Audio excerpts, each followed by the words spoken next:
Alright, what's good, y'all? Let's go ahead and talk about Overwatch 2 and hero counterpicking.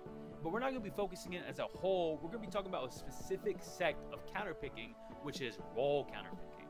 So what you're doing as support to counter their support, what you're doing as tank to counter their tank, and what you're doing as DPS to counter their DPS. We're not going to be talking about cross-referential and cross-role counterpicking, as that's a little bit too complex and not really what I want to focus on in this video.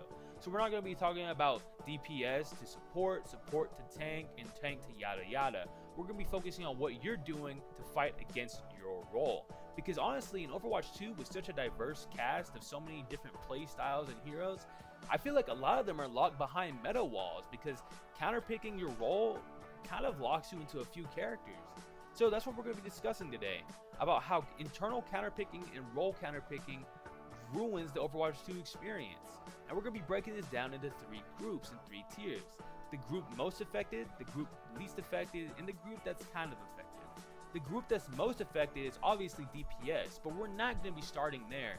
We're going to be starting at the least affected and work our way up. And that leaves us with the support group. Now, it's my opinion that support has the least amount of counterpicking out of any role in Overwatch 2. That's because support's job really isn't to hurt the enemy team, but really support their own. That's why it's okay for there not be a whole lot of counterpicking, because your job is to support your teammates, not really hurt the others. Now, there's only 2 characters that come to mind that really disrupt the enemy team's playstyle, and that's Brigitte and Ana. Well, we're not going to be talking about Brigitte because Brigitte is a little bit complex. I think of her almost as a DPS counter more so than a healer or supporter. So we're going to be focusing on the very next grandma, which is Ana. Now, Ana is obviously the strongest healer in the game, arguably in my opinion at least, and for good reason. She can hard carry fights with healing, and with good skill and aim, you can shut down heals and really just get secure kills otherwise impossible. And with her sleep, you can win team fights by shutting down ults, and it's insane. Now, when we look at another support like Baptiste, they do exactly what they need to do for their role, which is keep their team up, but they don't do a whole lot of countering the enemy team. And I think when we look at a character like Kiriko, you have the complete opposite. Their entire character is made to counter Ana. If Ana throws any form of CC, she instantly cleanses it, which makes Ana swap 99% of the time. I think it's a great change. Now, some may argue it's a little too strong, and that's a debate for another day, but it's nice having some supports kind of check and balance each other like the other roles do. Now, maybe this is a start to more. Maybe in the future we'll see more characters get added that kind of counter each other, and I think that's a fun change to add. But, you know, maybe tone it down just a little bit, because a Kiriko pick is almost a guarantee Ana has to swap. Now, each character has a built-in kind of decision making whether or not, you know, they're valuable based on the team's needs, like if they want more healing or more damage coming out. But I think just Ana and Kiriko is a great start for the healing role. But when we start getting into more options and more characters that have more counter picking options in DPS and tank, it gets a little bit more confusing. Now, transitioning over to the tank role, I'm going to make the argument that tank has the most balanced counter picking system out of any one of the 3 roles.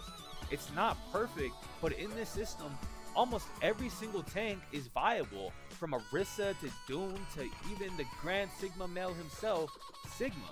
I've lost games against monkeys as Orisa. I've lost games against Ball as Hog. I've lost games against every tank as every single tank, and that's because each one is viable in their own way. They're not really too strong in each their own right, and not one just shuts down each other. Now, of course, there's characters that have better picks than others. That's inevitable. That's going to come with the game.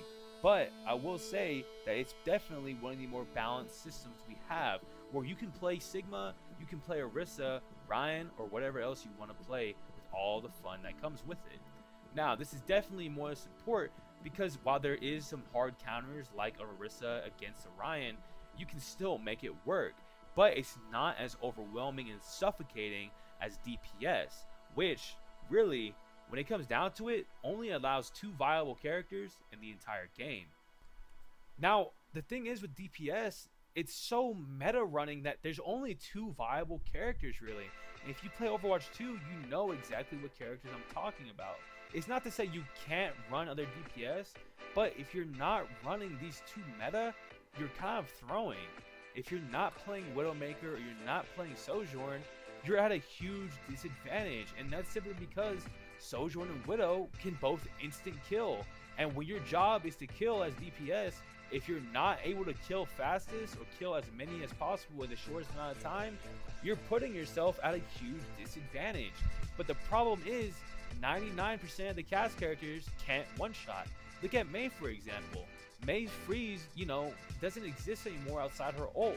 Now her L2s and alt fire really good, but her primary fire doesn't do enough. Her utility is what makes her fun, but her utility is not viable when there's characters that can insta-kill her from across the map. It is not just her kill potential, it's her positioning, because Widow can sit at the farthest reaches of the map and still one-tap you. And Sojourn has the most mobility out of like any hero in the entire game and can still one-tap you like nothing. And the only counterplay is to go Widow and Sojourn back. See, in support, if somebody went Ana, you went Kiri, and 99% of the time that Ana would swap off. If you play tank and I've had games, like I said, where I've won against my hard counter and I've lost against a soft counter and not even the counter, because almost every character has checks and balances in each of their system, but it's still kind of interact with one another. But in DPS, the peak gameplay, no matter what, is going to be Widow Sojourn, and this throws off the counter picking system, because when there's a character that's blatantly the best objective choice to pick, no matter what, how many times you're going to die, you have to pick them. Otherwise, that other DPS is going to be unchecked and there's nothing you can do. So what's the solution? Well, you have to fix this, because there can't just be a one pick counter pick option for the best character in the game. It just won't work. So please, Blizzard, fix your fucking game. No, but like seriously, it doesn't make sense. Just objectively, it's the best character design.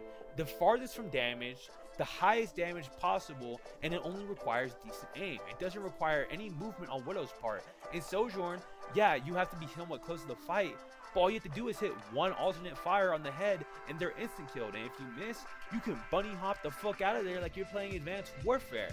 By the way, I love Advanced Warfare. That's one of the most goated CODs of all time. So what do? You have to take one shots at the game. You have to rework Widow. You can't make Sojourn have the highest mobility and an instant kill that's free with it. These characters just don't make sense in the grand scheme of things. What is a Junkrat supposed to do against a Widow? Okay, he swaps. What does he swap to? What else has the range of a Widowmaker? Okay, he can go Ashe. Well, Ashe can't one-tap. So if he has to peek the Widow is just going to one-tap him. So what does he have to do? He has to pick a one-tap character back. And what's the only one-tap character with that kind of range? Widowmaker. So please, Overwatch, counterpicking should not be a pyramid. It needs to be an interconnected web. One character shouldn't really just dominate another.